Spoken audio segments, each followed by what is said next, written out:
Hi guys, Tobias Ellwood is back. A few days ago he appeared on Times Radio to tear Brexit a new one. It was extremely refreshing to hear so much honesty from a Conservative MP talking about the impact leaving the European Union has had on so many sectors. Tobias in this piece talks about what needs to be done, as the TCA will be up for review in 2025, but what can change? Have a listen to this. So we need to look at real consequences of what's going on with Brexit today. Our fishers can no longer sell their fish, their Scottish salmon.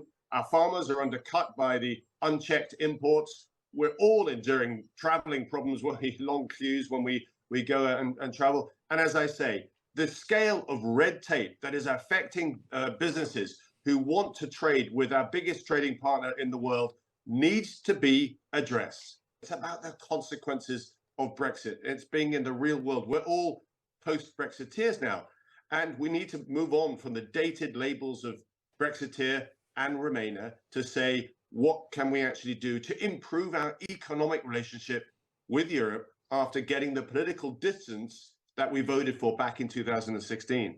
Ever more people in Britain are legitimately asking, what are the current benefits of this model that we have ended up with? Because it's costing us 5.5% of our GDP.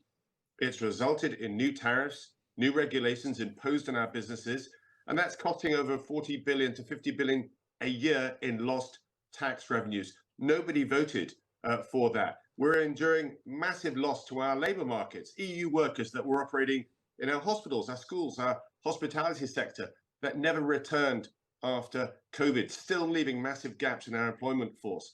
So the general public is seeing this. It's reflected in the polls. We should actually have a balance of consequences review, because Labour won't touch and talk about this at the moment. They're fearful because of they're doing well in the polls. You've just been discussing that.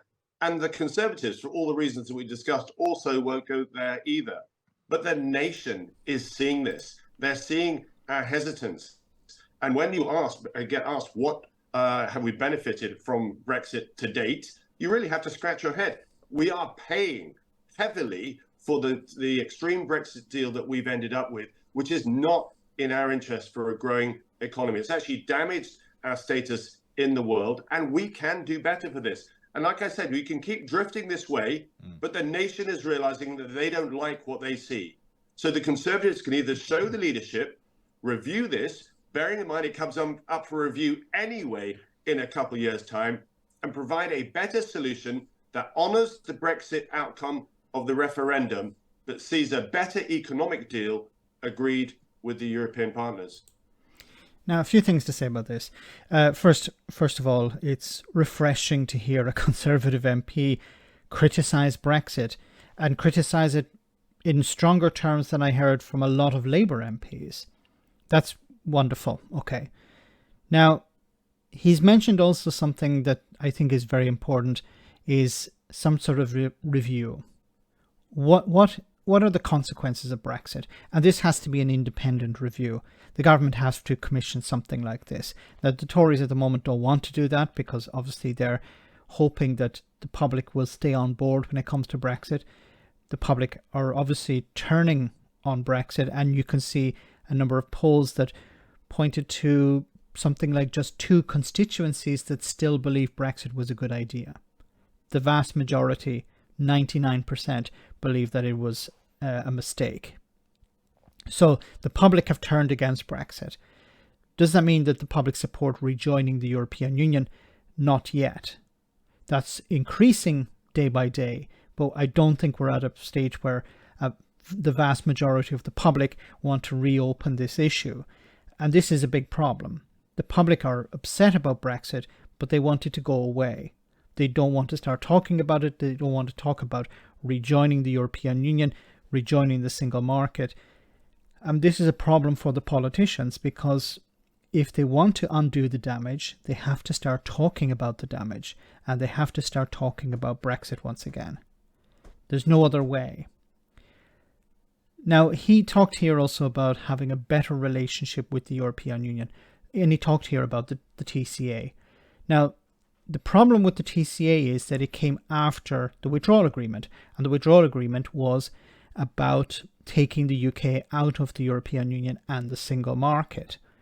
So whatever you want to do with the TCA, yes, you can improve it in parts, bring back a better deal that was actually on the table for musicians and other sectors.